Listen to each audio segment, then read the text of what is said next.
नमस्कार, स्वागत है आप सभी का समाचार 24 में। आज का जो मेरा शो है वो है राजनीति। पॉलिटिक्स एक ऐसा मुद्दा जिस पर जितनी बात की जाए उतनी कम है। मेरे साथ आज बहुत ही स्पेशल गेस्ट मौजूद है, राजनीतिक विश्लेषक या साधारण भाषा में कहूं तो ऐसे पॉलिटिकल पंडित जिनसे किसी भी राजनीतिक पार्टी का हाल छुपा नहीं है। तो स्वागत कीजिए आनंद त्रिपाठी सर का। सर बहुत बहुत स्वागत है आपका। नमस्कार, धन्यवाद आपको और थैंक यू सो मच, आपने हमें टाइम दिया।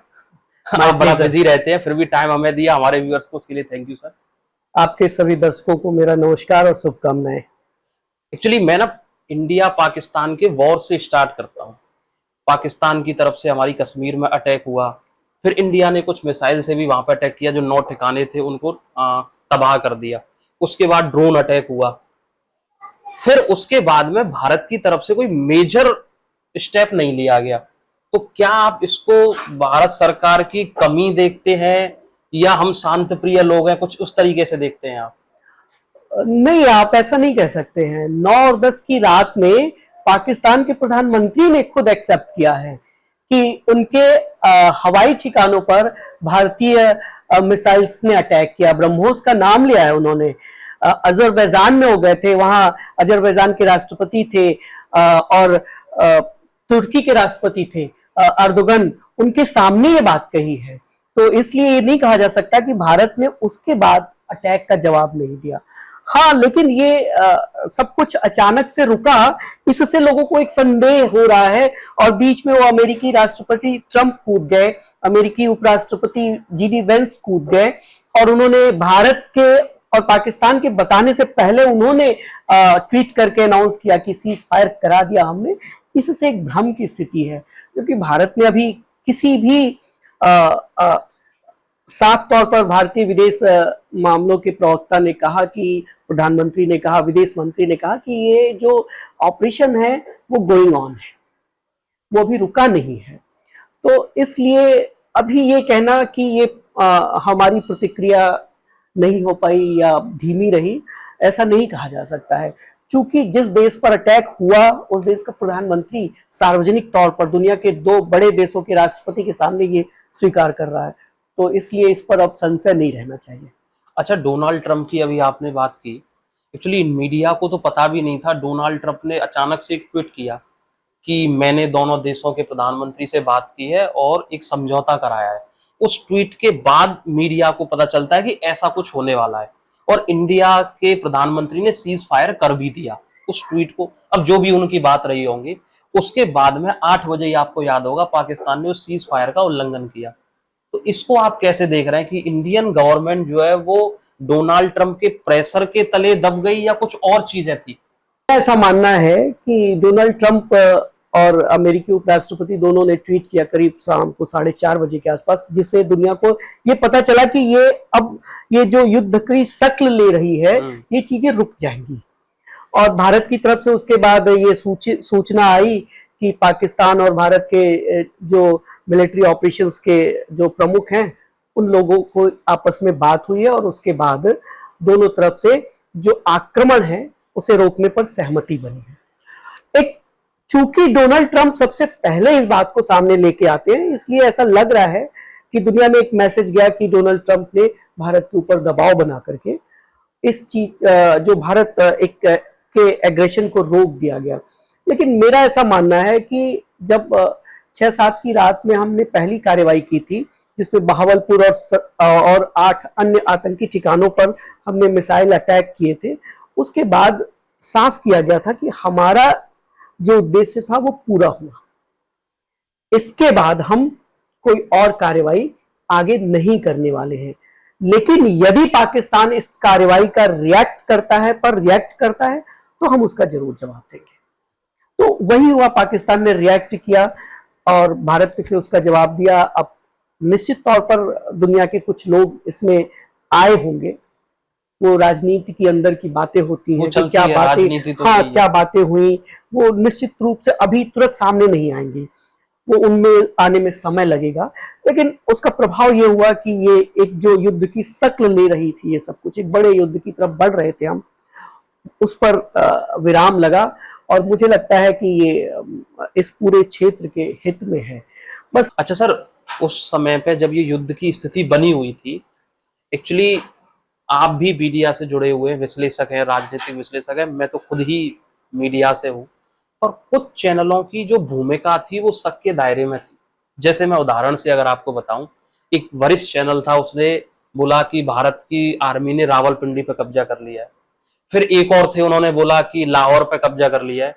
एक और बड़े प्रमुख चैनल थे, उन्होंने बोला कि आधा पाकिस्तान ही आर्मी ने कब्जे में ले लिया है। एक्चुअली उसके बाद में ना जब ये हुआ तो मैंने कई सारे लोगों से इस बारे में बात की कि ये क्या था, एक्चुअली ये था क्या।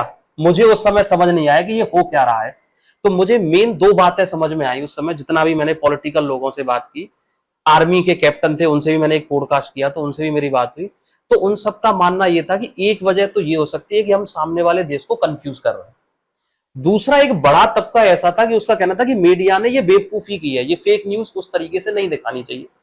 अगर आप इतने बड़े प्लेटफॉर्म पे बैठे हैं तो आपकी एक जिम्मेदारी है कि जो हो रहा है उसी को दिखाएं। आप इस पूरे प्रकरण को कैसे देखते हैं? देखिए, ये मैं इसको ऐसे समझता हूँ कि एक न्यू वारफेयर का टाइम है ये, और भारत में जो टेलीविजन मीडिया है और उसके बाद जो सोशल मीडिया आया है पिछले 10 सालों में, इसके सामने ये एक ढंग से पहला युद्ध था, युद्ध या युद्ध जैसा था। करगिल का जब 99 में युद्ध हुआ था तो हमारे पास टेलीविजन चैनल के नाम पर एक या दो प्राइवेट न्यूज चैनल थे। उसके बाद भारत में सारे न्यूज चैनल्स की बाढ़ आई है, और उसका परिणाम ये हुआ है कि एक होड़ है। चूंकि ये न्यूज चैनल का भारत में शैशव काल है, वो प्रौढ़ नहीं हुए हैं, मुझे ऐसा कहने में कोई संकोच नहीं है। तो अपने शैशव काल में जैसे एक किशोर होता है, वो बहुत ज्यादा उछल कूद करता है, लेकिन एक प्रौढ़ व्यक्ति ज्यादा संजीदगी से, ज्यादा तथ्यपरक बातें करता है। तो भारत में जो टेलीविजन चैनल हैं वो अभी किशोरावस्था में है, मेरा ऐसा मानना है, और उसी का परिचय दे रहे थे वो। एक बात। दूसरी बात ये कि जो उस पर बैठे एंकर हैं, संपादक हैं, वो भी, उनकी भी उम्र उतनी ही है जितना उस न्यूज चैनल्स की है, बल्कि उनसे भी कम है। तो वो टीआरपी की होड़ में कुछ ऐसी बातें कह रहे हैं जिससे वो अपना पत्रकारिता का मूल सरोकार भूल जा रहे हैं कि उन्हें तेज खबरें दिखानी है, लेकिन तथ्यपरक खबरें दिखानी है। जो तथ्य से परे है उस पर बात नहीं करनी है। थोड़ा कुछ देर हो जाए इससे कोई दिक्कत नहीं होती है, लेकिन चीजें समय पर हो और स्पष्ट हो और तथ्यों के साथ हो। कोई गलत तथ्य चला जाए, इससे जनता में भ्रम फैल सकता है, वो और कुछ भी रूप ले सकता है। इसलिए ये जो कुछ हुआ उन 2-3 दिनों में, जिस पर आप इशारा कर रहे हैं, जिक्र कर रहे हैं, तो मेरा ऐसा मानना है कि भारतीय टेलीविजन मीडिया की अपरिपक्वता है, उससे उबरना होगा, मैच्योरिटी लानी होगी मीडिया को। जी। इस तरीके से टीआरपी के लिए आप देश को, मतलब इस तरीके से दिखाया गया कि जैसे मैं खुद सुबह जग के मैंने टीवी देखी और लोगों से बात की, तो मुझे लोग आके बता रहे हैं कि अरे रावलपिंडी पे कब्जा कर लिया, अरे आधा पाकिस्तान हमारा हो गया। लेकिन बाद में जब पता चला तो उस तरीके से कुछ भी नहीं था। अच्छा, वॉर की बात हो रही थी। वॉर, जब ये सीज फायर, वैसे कोई ऑफिशियली वर्ड नहीं था जैसा आपने बताया, पर फिर भी उसके बाद में जब विराम हो गई चीजों को, तो सोशल मीडिया, क्योंकि अभी मैंने न्यूज चैनल्स की बात की, सोशल मीडिया पे एक होड़ चली, इंदिरा वर्सेस मोदी, क्योंकि इंदिरा गांधी ने उस टाइम पे बांग्लादेश को अलग कर दिया था।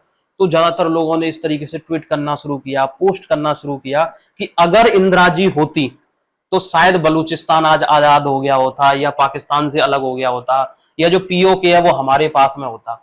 इसमें मेरे दो सवाल थे। एक, तो क्या उस समय की प्रधानमंत्री और आज के प्रधानमंत्री का तुलना करना ठीक है? और दूसरा, क्या वाकई में अगर इंदिरा होती तो जैसा ये माहौल बना था, क्या कुछ हो सकता था उस टाइम पे? देखिए, इसमें मैं, अभी हम लोग टेलीविजन मीडिया की इनमेच्योरिटी की बात कर रहे थे। अब सोशल मीडिया में क्या है कि सभी के हाथ में ताकत है, एक स्मार्टफोन और इंटरनेट कनेक्शन, और उसके बाद आप जो भी आपके मस्तिष्क में चल रहा है आप उसे अभिव्यक्त करने के लिए स्वतंत्र है, और आपके पास प्लेटफॉर्म मौजूद है। तो वो इनमेच्योरिटी लोगों में भी तो मौजूद है। तो उस सोशल मीडिया की इनमेच्योरिटी भी इन सारे मसलों में सामने आई, एक बात। भारत में सोशल मीडिया पर चूंकि कोई पूरी दुनिया में एक ढंग से देखा जाए तो कोई नियंत्रण नहीं है या उसका नियमन नहीं है, कहीं भी कोई भी रेगुलेशन कहीं भी नहीं है। आप स्वतंत्र हैं अपने को अभिव्यक्त करने के लिए किसी भी रूप में। अब बहुत एक बड़ी लंबी प्रोसेस होती है कि फिर सरकारें सामने आती हैं, फिर उन प्लेटफॉर्म्स को कहती हैं कि कोई आपत्तिजनक पोस्ट है या बातें हैं तो उसे हटाया जाए, लेकिन ये बड़ा लंबा प्रोसेस होता है। तो सभी जो जिसकी जो मर्जी आए वो सोशल मीडिया पे कह देता है, एक्चुअली माहौल भी बन जाता है। हाँ, तो कह देता है और उसके समर्थन में भी लोग आते हैं, विरोध में भी आते हैं उसी तादाद में। अब दूसरी बात कि ये प्रधानमंत्रियों का जो कंपेयर किया जाने लगा, वो भी एक इमेच्योर लोगों की मानसिकता को दर्शाता है सोशल मीडिया पर। देखिए 1971 का समय अलग था और 2025 एक बिल्कुल अलग समय है। किसी भी स्थिति में दो कार्यकाल की इतनी शॉर्ट ड्यूरेशन में तुलना नहीं की जा सकती। ये सही है कि वो 1971 का युद्ध भारत पाकिस्तान के बीच जो हुआ वो अपने आप में बड़ा निर्णायक युद्ध था और उसमें पाकिस्तान को बड़ा भारी नुकसान हुआ और पूर्वी पाकिस्तान का उसका हिस्सा कट करके अब स्वतंत्र बांग्लादेश बन चुका है। लेकिन ये कहना कि अगर आज इंदिरा होती तो बलूचिस्तान को अलग किया जा सकता है, मुझे नहीं लगता है कि यह संभव है इंदिरा गांधी के लिए या किसी भी प्रधानमंत्री के लिए। आज सबसे बड़ी एक प्रॉब्लम है कि पाकिस्तान जो हमारा पड़ोसी है और एनिमी भी है, वो आणविक हथियारों से लैस है और उनका कंट्रोल आणविक हथियारों पर कितना ज्यादा वहां के एस्टेब्लिशमेंट का है ये पूरी दुनिया को पता नहीं है। ये पूरी दुनिया में एक आम बात फैली हुई है कि पाकिस्तान के परमाणु हथियारों का कंट्रोल वहां के पॉलिटिकल एस्टेब्लिशमेंट की बजाय वहां की सेना के पास, आर्मी के पास है और उसके साथ साथ कुछ एक नॉन स्टेट एक्टर्स भी उसमें शामिल हैं। तो ये बड़ी खतरनाक स्थिति बनाती है। बलूचिस्तान को हमारा एक नैतिक सपोर्ट है। बलूचिस्तान में जो एक मूवमेंट चल रहा है पाकिस्तानी पॉलिटिकल एस्टेब्लिशमेंट और आर्मी के खिलाफ, जो उनके ऊपर अत्याचार कर रहे हैं, उसको लेकर के हमारे देश का सपोर्ट है, आज से नहीं बहुत पुराने समय से है। लेकिन इस 2-3 दिनों के युद्ध या 2-4-5 दिनों के युद्ध में अगर हम ये सोचे कि हम बलूचिस्तान को अलग कर देंगे या पीओके को कब्जा कर लेंगे, वापस ले लेंगे, ये संभव नहीं है। चाहे वर्तमान प्रधानमंत्री हो, चाहे वर्तमान सरकार हो या अगर इंदिरा जी की बात हो तो भी।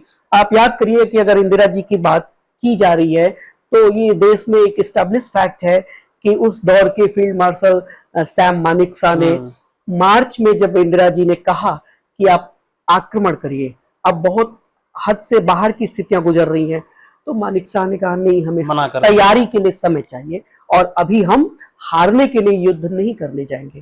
प्रधानमंत्री को मानना पड़ा उनकी बात और फिर वो दिसंबर में पाकिस्तान ने खुद ही आक्रमण कर दिया। लेकिन मार्च से दिसंबर के बीच इतना एक समय मिल गया था कि भारतीय सेना की तैयारियां पूरी हो गई थी, जिससे हमने वो 16 दिन में वो युद्ध जीत लिया और एक नए देश का जन्म हुआ। लेकिन आज की परिस्थितियां बदली हुई हैं। आप देखिए छोटा सा यूक्रेन है, रूस के मुकाबले आर्थिक शक्तियों में भी कमजोर है, सैन्य शक्तियों में भी कमजोर है, लेकिन लगभग 3.25 साल से वो युद्ध चल रहा है। रूस ने कभी सोचा नहीं होगा जब आक्रमण किया उसने यूक्रेन पर, ने नहीं सोचा था कि ऐसा भी पॉसिबल है। और लोगों की तो छोड़िए, जिसने आक्रमण किया वो सोच समझ के एक कैलकुलेटिव मूव था उनका। उन्हें लगता था कि हफ्ते 10 दिन 15 दिन 20 दिन कि हम इस युद्ध से जो कुछ भी हासिल करना चाहते हैं वो आ जाएंगे, लेकिन ऐसा हुआ नहीं। तो आज के समय में भारत की वो लाइन प्रधानमंत्री की मुझे ज्यादा बेहतर लगती है कि हम युद्ध नहीं बुद्ध के दौर में हैं और ये समझदारी भरी लाइन है और छोटे छोटे रिटेलिएशन है, वो होते रहेंगे, होते रहना भी चाहिए, सबक सिखाना चाहिए, आवश्यक है। पहलगाम का जो हमला हुआ था वो हमारी आत्मा पर हमला था और उस हमले का जवाब देना बहुत आवश्यक था और दिया गया, बेहतर तरीके से दिया गया। मोरलेस देश और देश की जनता इस बात से बहुत प्रसन्न है कि जो कुछ भी उसके ऊपर उसके खिलाफ किया गया उसका जवाब देश और एस्टेब्लिशमेंट ने दिया। अच्छा, कई सारी राजनीतिक पार्टियों ने सवाल उठाया कि बीजेपी जब भी केंद्रीय चुनाव की बात करती है तो उनके 2-3 मुद्दे रहते हैं अक्सर करके, कि पाकिस्तान ही रहता है उसमें, कि पाकिस्तान है, नेशनल सिक्योरिटी है, आर्मी है। एक्चुअली ये जो प्रकरण हुआ, अभी जो चुनाव हुआ था बीजेपी का, वो 240 पे बीजेपी सिमट गई। अब जो चुनाव होगा आगे जाके सेंट्रल गवर्नमेंट का, तो क्या इससे कुछ नुकसान सरकार को झेलना पड़ सकता है?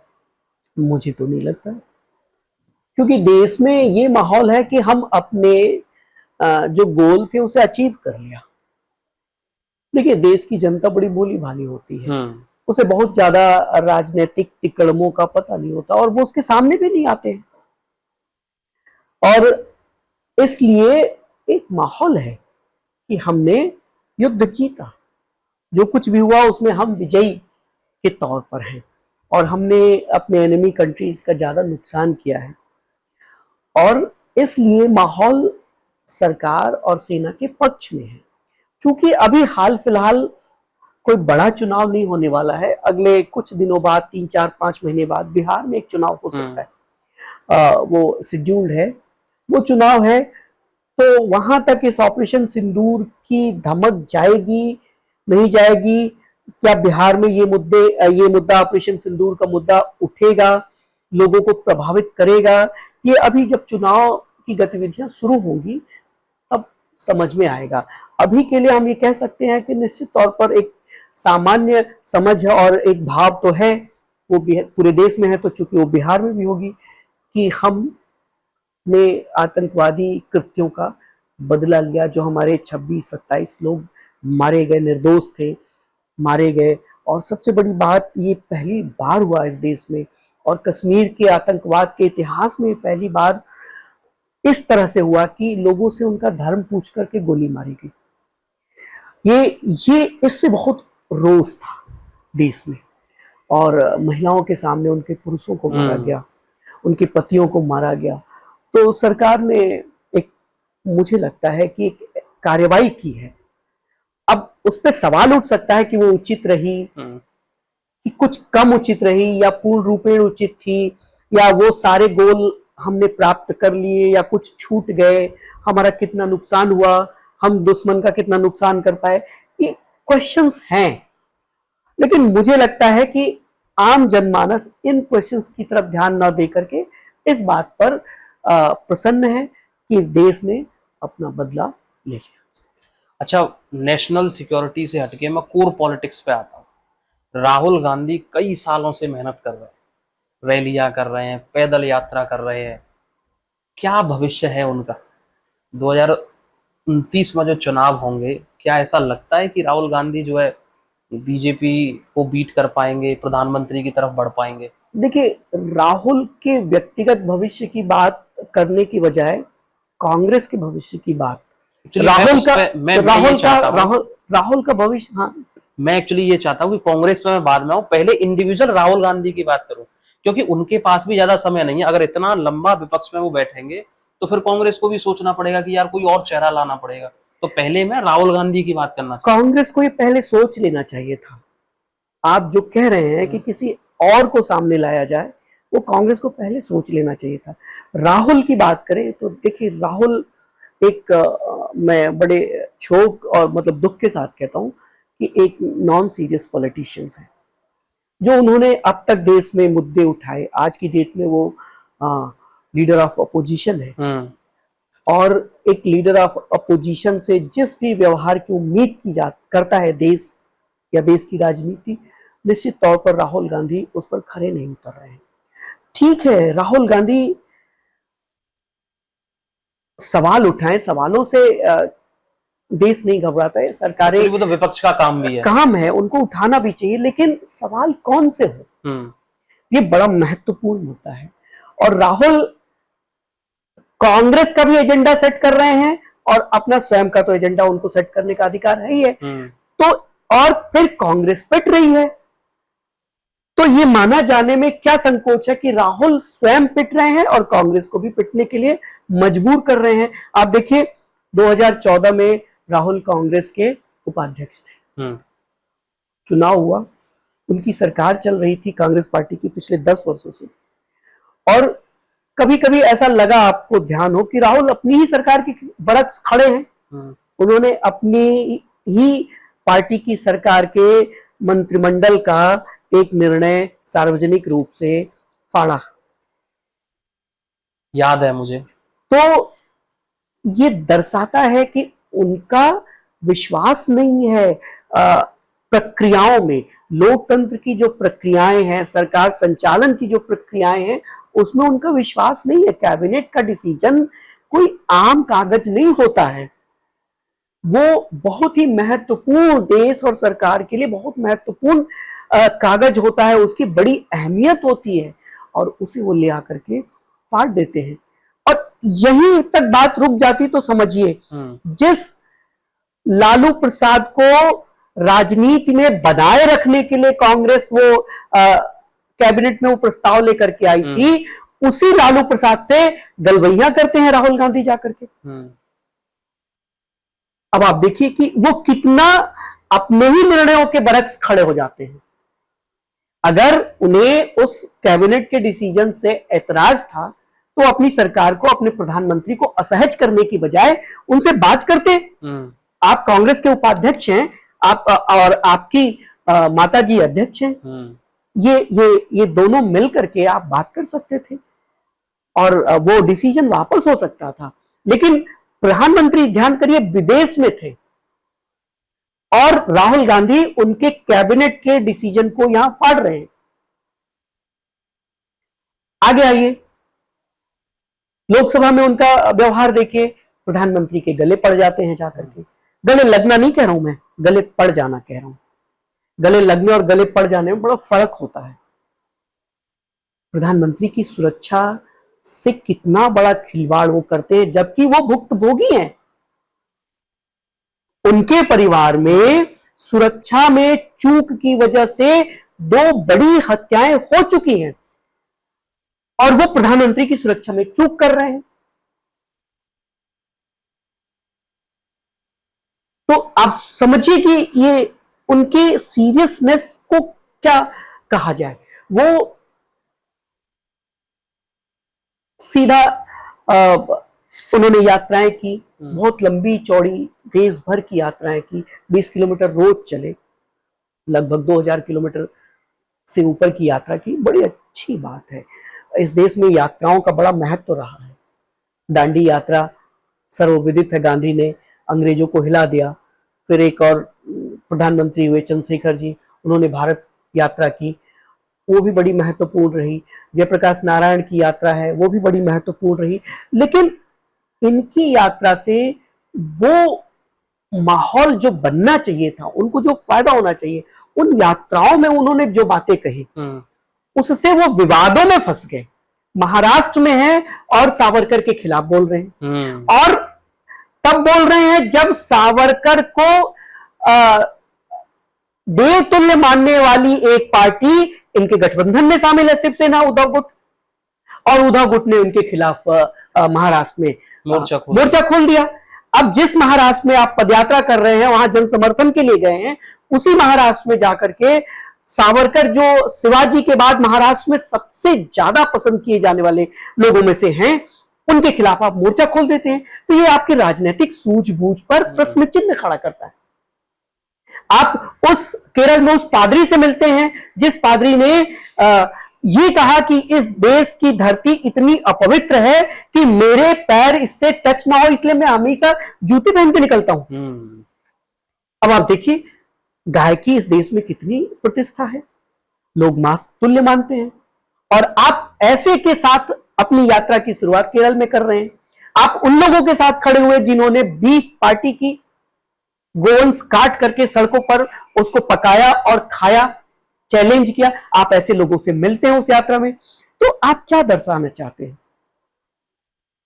आपको समझ नहीं है इस देश की राजनीति का, इस देश की राजनीति के मर्म की समझ नहीं है। आप समझिए इस बात को कि अगर आप इस तरह के कार्य करेंगे तो आपको मीडिया में हाइप तो मिलेगा, लेकिन आप कभी राजनीति में निर्णायक स्थिति में नहीं पहुंच सकते हैं।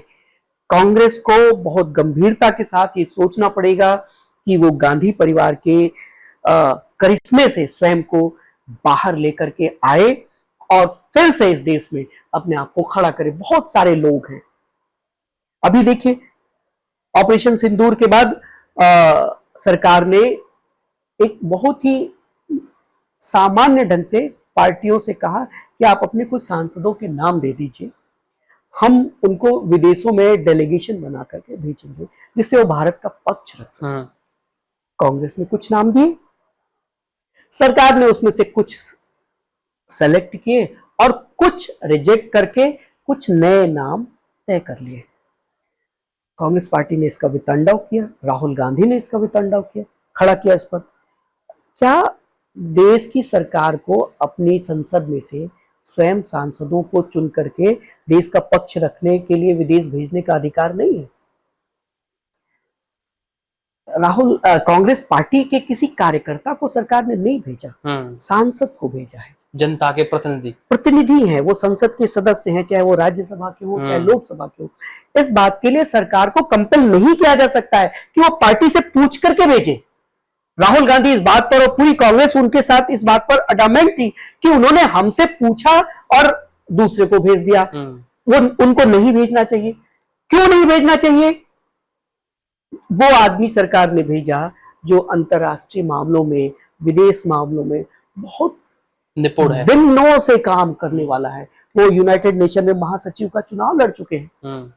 उनके नाम का विरोध कर रही है कांग्रेस और उनसे बहुत ही जूनियर लोगों को भेजने की बात कर रही है। तो कांग्रेस चाहती क्या है?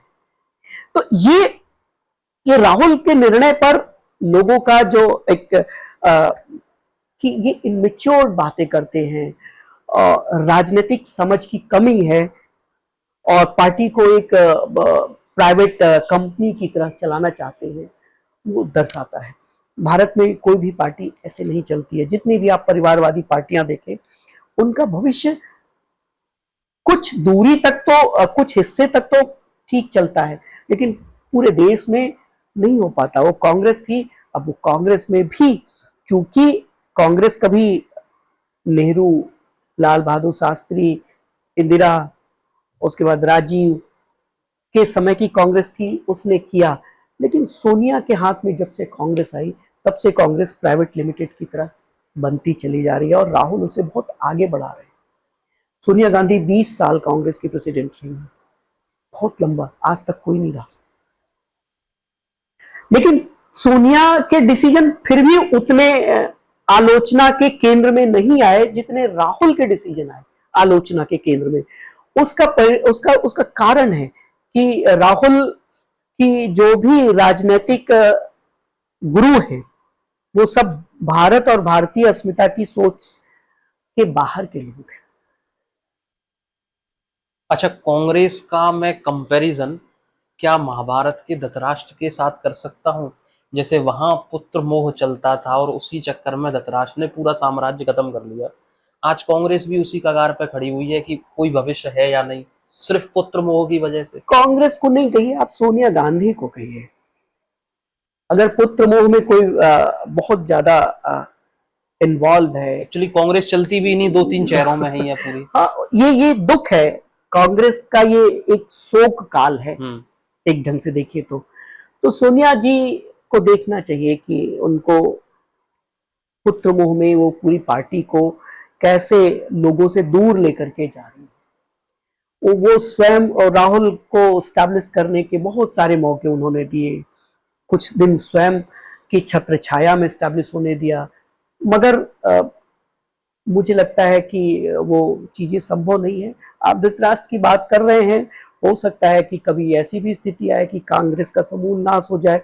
और जब 2014 के चुनाव में वो 43 सीट्स पर आ गए लोकसभा में, तो उसी तरफ है। बाद में 19 में 53 हो गए, अभी 99 हो गए। लेकिन उनको लगता होगा कि वो ग्रेजुअली बढ़ रहे हैं, लेकिन मुझे नहीं लगता और इस देश को नहीं लगता कि कांग्रेस बढ़ रही है, बल्कि कांग्रेस पीछे जा रही है। चलो, उन्होंने इतने सालों राज किया और अब ये स्थिति है उनकी। हाँ, नहीं, वो पार्टी सत्ता में रही, बहुत दिनों तक सत्ता में रही। और देखिए एक बात और भी है, आप देखिए कि कांग्रेस के अब तक के जितने प्रधानमंत्री हुए, कोई सीधे जनता में चुन करके नहीं आया है, राजीव को छोड़ दिया जाए तो। लेकिन प्रधानमंत्री वो बगैर चुने, जनता के चुने हुए ही बने थे। पंडित नेहरू को देखिए, उन्हें सत्ता पहली बार इसलिए मिली क्योंकि वो उस वक्त कांग्रेस प्रेसिडेंट थे 1946 में, तब वो प्रधानमंत्री बने। यूनियन जैक के नीचे उन्होंने शपथ ली, बाद में देश स्वतंत्र हुआ तब वो वही प्रधानमंत्री का पद कैरी किया।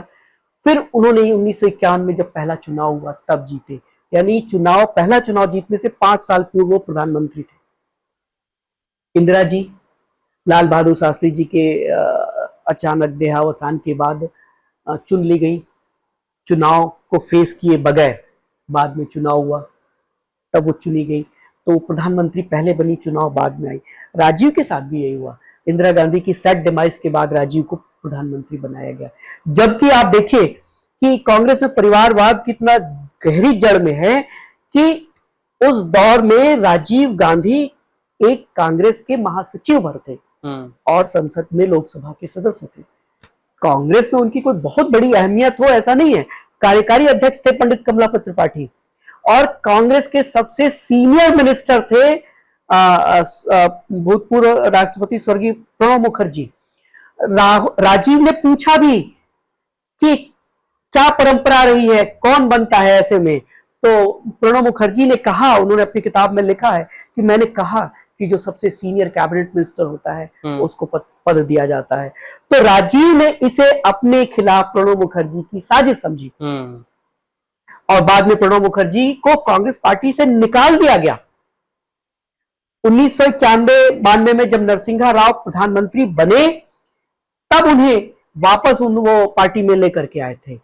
तो एक अच्छी सलाह देने पर कांग्रेस के इतने दिग्गज नेता को, वित्त मंत्री थे प्रणब मुखर्जी और सबसे सीनियर कैबिनेट मिनिस्टर थे, उनको पार्टी से बाहर कर दिया जाता है। और जब उनको राष्ट्रपति पद के लिए उन्होंने इच्छा जताई कि मैं कांग्रेस मुझे उम्मीदवार बनाए, सोनिया गांधी ने अंतिम समय तक प्रयास किया कि प्रणब मुखर्जी राष्ट्रपति पद के कांग्रेस के प्रत्याशी ना बने, बल्कि उनकी बजाय वो उस दौर में तत्कालीन उपराष्ट्रपति को प्रधानमंत्री पद का, राष्ट्रपति पद का प्रत्याशी बनाने के लिए प्रयासरत रही। वो तो प्रणब मुखर्जी के विपक्षी खेमे में इतने प्रशंसक थे कि उन्होंने उनको अपना समर्थन दिया, कांग्रेस मजबूर हुई।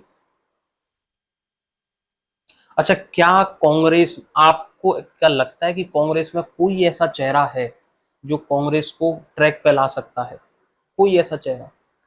देखिए, अगर आप चेहरों की बात करें, गांधी परिवार के चेहरों के बरक्स कांग्रेस में कोई और दूसरा चेहरा है तो अभी की तो स्थिति नहीं है, क्योंकि गांधी परिवार की जो लेगेसी चल रही है उसमें लोग, जो कांग्रेस के कार्यकर्ता पुराने हैं या नए जुड़े हैं, वो लोग ये देखते हैं कि ये राहुल गांधी है, ये सोनिया गांधी है, प्रियंका गांधी है, ये राजीव के लड़के हैं, राजीव की पत्नी है, राजीव इंदिरा गांधी के बेटे थे, वो प्रधानमंत्री रहे। लेकिन ऐसा कोई बड़ा चेहरा तो नहीं है, लेकिन इसके बावजूद भी बहुत सारे ऐसे यंग लोग हैं जिनको मौका दिया जाए कांग्रेस में और उनको काम करने दिया जाए, ये लोग उनको सपोर्ट करें तो वो बहुत अच्छा काम कर सकते हैं और कांग्रेस की वापसी करा सकते हैं। आज की स्थिति में ये है कि कांग्रेस अकेले किसी भी स्थिति में सत्ता में वापसी के लिए दूर दूर तक उसका कोई आधार नजर नहीं आता। वो 10-20 पार्टियों के मिल करके वो चुनाव लड़े और उसका परिणाम हो रहा है कि कांग्रेस दिन पर दिन लोकसभा के उसमें सिकुड़ती जा रही है। इस बार उसने 300 के आसपास सीटों पे चुनाव लड़ा, 99 लेके आया, और अगली बार हो सकता है कि उसे कुछ और सीटों पर समझौता करना पड़े अगर वो यही रुख रखती है। वैसे नए नामों में भी है, सचिन पायलट के साथ राजस्थान में एक बड़ा अच्छे नेता रहे, उभर रहे थे, लेकिन वहां उनको पीछे कर दिया गया। ऐसे बहुत सारे और नाम हो सकते हैं। अब जैसे देखिए, दक्षिण भारत से रेड्डी हैं जो तेलंगाना में मुख्यमंत्री हैं, उनकी अपनी बहुत बड़ी फैन फॉलोइंग है। आप देखिए 2009 के चुनाव में कांग्रेस की वापसी कराने वाले YSR विजय शेखर रेड्डी, जिन्होंने आंध्र प्रदेश में कांग्रेस का एकदम से 39 सीटें ला करके कांग्रेस की वापसी कराई 2009 के चुनाव में, उनकी अचानक मृत्यु होती है और उनकी लोकप्रियता उनके बेटे को नहीं उठाने दी जाती है और कांग्रेस उनके बेटे को मुख्यमंत्री नहीं बनाती, जबकि पूरा आंध्र प्रदेश ही चाह रहा था कि वाईएसआर का बेटा मुख्यमंत्री बने, लेकिन कांग्रेस ने सीधे मना किया। और परिणाम क्या हुआ कि वो तीन साल के शासन में कांग्रेस ने 2-3 मुख्यमंत्री बनाए और उसके बाद वहां से सत्ता से बाहर हो गई। वो सक्सेसफुल नहीं हो पाया उनका एक्सपेरिमेंट जो नहीं, वो चूंकि वो वाईएसआर की लेगेसी को आगे बढ़ाने के लिए उनका परिवार आगे बढ़ाए, कांग्रेस इस बात से सहमत नहीं थी। और कांग्रेस में कौन निर्णय लेने वालों में सोनिया गांधी थी, राहुल गांधी थे, वही 2-3 चेहरे। हाँ। अच्छा, बीजेपी में नरेंद्र मोदी जब पार्टी में मतलब सत्ता में आए, सरकार लेके आए, तो उन्होंने एक रूल बनाया कि 75 के बाद में रिटायरमेंट होगी और एक मार्गदर्शक दल बनेगा, उसमें जैसे आडवाणी जी को भी उसी में रखा गया, तो अब मोदी जी भी उसी की तरफ बढ़ रहे हैं। एक्चुअली ये मेरा ना $1 बिलियन क्वेश्चन है कि मोदी जी नहीं तो कौन बीजेपी? नहीं, देखिए, मैं स्पष्ट रूप से देख रहा हूं कि मोदी जी अभी सत्ता छोड़ने वाले नहीं हैं, चाहे 75 वर्ष के हो जाएं या 76 वर्ष के हो जाएं, 77 वर्ष के हो जाएं, वो अपना ये कार्यकाल निश्चित तौर पर पूरा करेंगे। और उसमें ये जो सवाल उठेंगे, बहुत सारे सवाल, आपका पहला सवाल नहीं है ये, बहुत सारे लोग कहते हैं कि अगर आपने एक नियम बनाया, ठीक है वो लिखित नहीं था, लेकिन एक नियम बनाया कि 75 वर्ष के बाद लोगों को रिटायर हो जाना चाहिए, लेकिन मेरा मानना है कि प्रधानमंत्री का पद उस नियम से छूट प्राप्त है।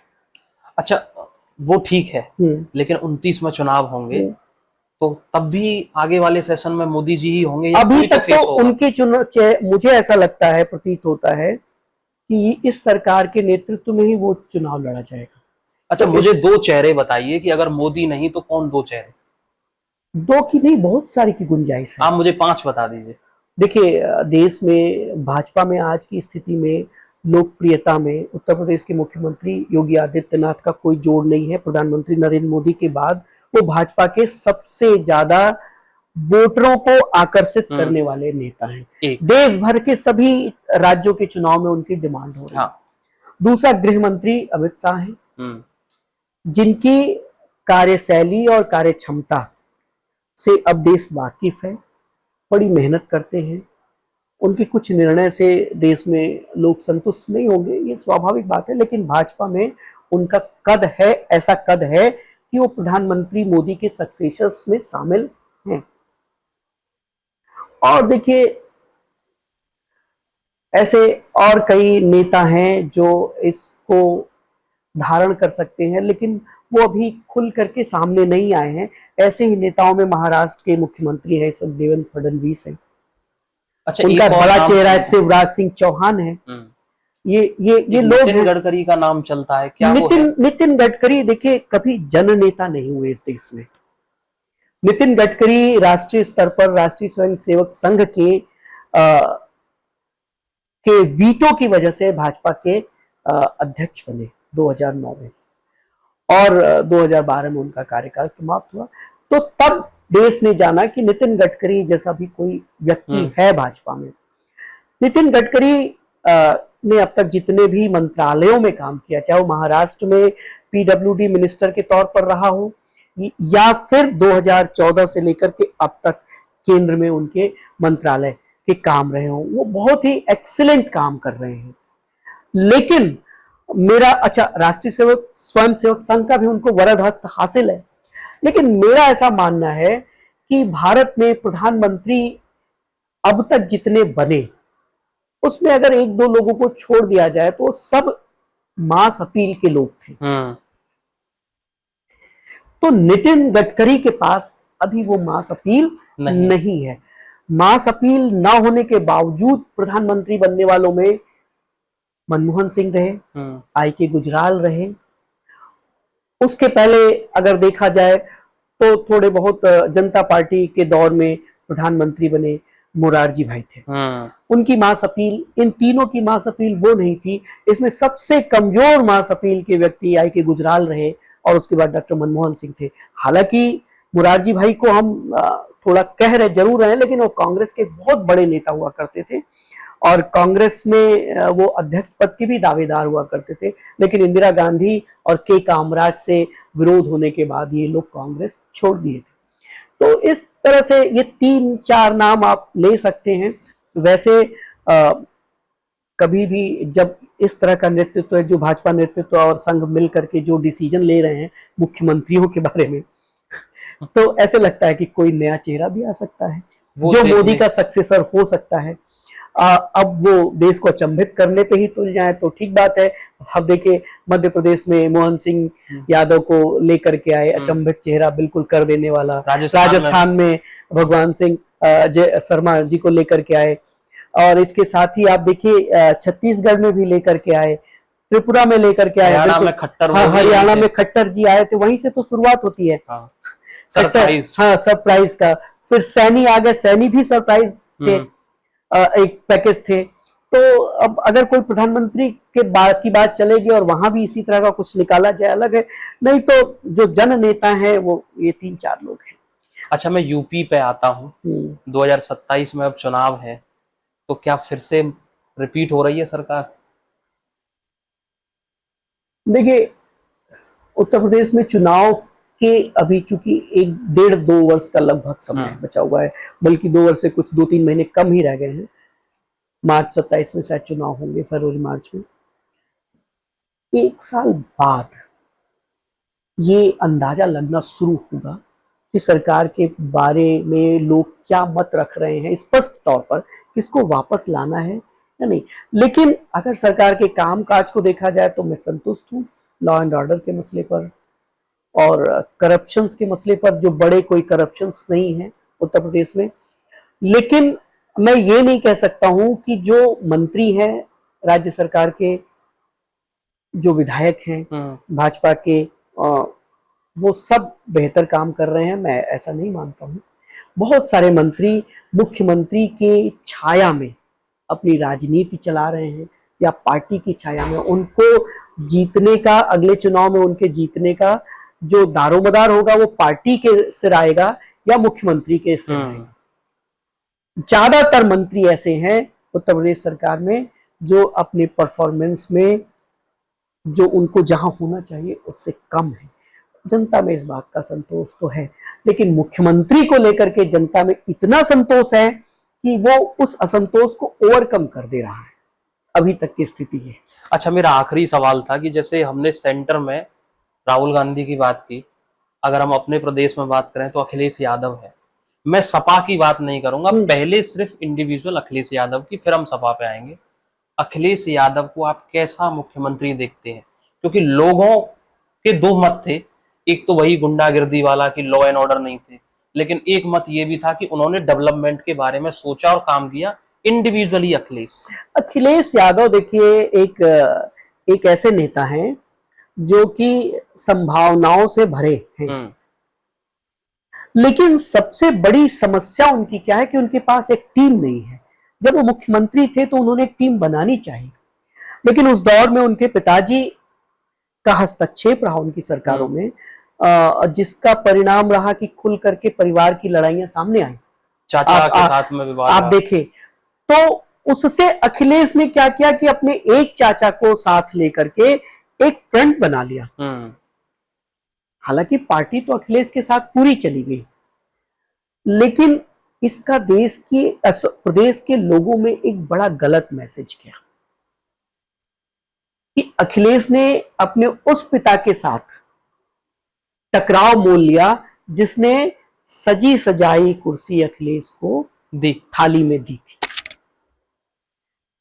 ये एक अखिलेश के लिए इस प्रदेश में एक मैसेज है, और इस मैसेज से वो अभी उबार नहीं पाए स्वयं को। देखिए अखिलेश के कुछ निर्णय थे, डीपी यादव को लिया गया था पार्टी में, अखिलेश ने उसका विरोध किया और डीपी यादव के पार्टी में लेने के निर्णय को वापस लेना पड़ा मुलायम सिंह यादव को। डीपी यादव, मैं एक स्टोरी बता रहा हूं, डीपी यादव वो व्यक्ति हैं जो 1989 में अगर मुलायम सिंह मुख्यमंत्री बन सके तो डीपी यादव के बाहुबल की वजह से बन सके, अन्यथा उस तत्कालीन उस दौर में देश के सबसे बड़े नेता, सबसे पॉपुलर नेता वीपी सिंह, जो प्रधानमंत्री बन चुके थे, वो निश्चित तौर पर उनका समर्थन था अजीत सिंह के लिए। लेकिन मुलायम सिंह एक बड़े कंटेस्टेंट के तौर पर उभर करके अपनी दावेदारी रखे, तो वीपी सिंह ने कहा कि जिसके पास विधायकों का समर्थन होगा वो उसे हम मुख्यमंत्री बना देंगे। गिनती हुई विधायकों से पूछा गया, वीपी सिंह के भेजे गए दो लोग, एक सत्यप्रकाश मालवीय और एक और उत्तर प्रदेश में आए विधायकों से बात की, तो उन्होंने कहा, वीपी सिंह को ये रिपोर्ट दी कि मुलायम सिंह के पक्ष में 91 विधायक हैं और अजीत सिंह के पक्ष में 106 विधायक हैं। और उस वक्त उत्तर प्रदेश में 425 की विधानसभा हुआ करती थी। जनता दल के पास अपने से बहुमत नहीं था, लेकिन अब मुलायम सिंह ने तो ये तय हुआ कि कल विधायक दल की बैठक होगी और उसमें अजीत सिंह को नेता चुना जाएगा। डीपी यादव ने, मुलायम सिंह ने डीपी यादव को फोन किया और डीपी यादव ने अपने बाहुबल का उपयोग करके पश्चिमी उत्तर प्रदेश के अपने आसपास के जनता दल के सारे विधायकों को, जो अजीत सिंह के पक्ष में खड़े थे, उनको मुलायम सिंह पकड़ करके मुलायम सिंह के साथ लाया। और अगले दिन भी जब विधायक दल की बैठक हुई तो ओपनली जब पूछा गया तो मुलायम सिंह के साथ 112 लोग हो गए और अजीत सिंह के साथ बल्कि 6 और कम हो गए। तो डीपी यादव वो व्यक्ति थे, लेकिन उनको भी अखिलेश ने पार्टी में लेने से इनकार किया था। तो संभावनाएं हैं अखिलेश में, लेकिन उस संभावनाओं को वो नेता के तौर पर, नेतृत्व के कर्ता के तौर पर वो अभी बहुत हद तक उस जिम्मेदारियों को उठा करके सबको साथ लेकर के चलने की स्थिति नहीं बना पाए। शिवपाल यादव उनके साथ गए, लेकिन शिवपाल यादव उनसे रूठे क्यों, ये अखिलेश की कमी है। शिवपाल यादव को रूठने नहीं देना चाहिए था अखिलेश को किसी भी हालत में। वो गए हैं अपनी स्वार्थ पूर्ति के लिए गए। उनके मन में वो एक बात है ना कि रहीमन धागा प्रेम का मत तोड़ो चटकाई, टूटे से फिर ना जुड़े, जुड़े गांठ पड़ जाए। तो शिवपाल और अखिलेश में गांठ है। कोई ये समझे कि ये गांठ नहीं है तो ये उसकी गलतफहमी है। तो अखिलेश की फेलियरिटी ये है कि वो मुलायम सिंह नहीं बन पाए अभी तक।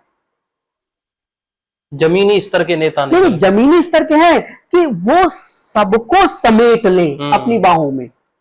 वो पिक एंड चूज आज भी कर रहे हैं। ये उनके नेतृत्वकर्ता के तौर पर डेवलप होने में सबसे एक बड़ी कमी। Thank you so much sir, आपसे बड़ा अच्छा लगा हमें बात करके। और आपको भी धन्यवाद। आगे भी आप हमें ऐसे ही टाइम देते रहें, बड़ा अच्छा लगा आपसे डिस्कशन करने में। Thank you so much sir. आप लोग देखते रहिए समाचार 24। में फिर मिलूंगा एक और शो में एक और स्पेशल गेस्ट के साथ। तब तक के लिए नमस्कार।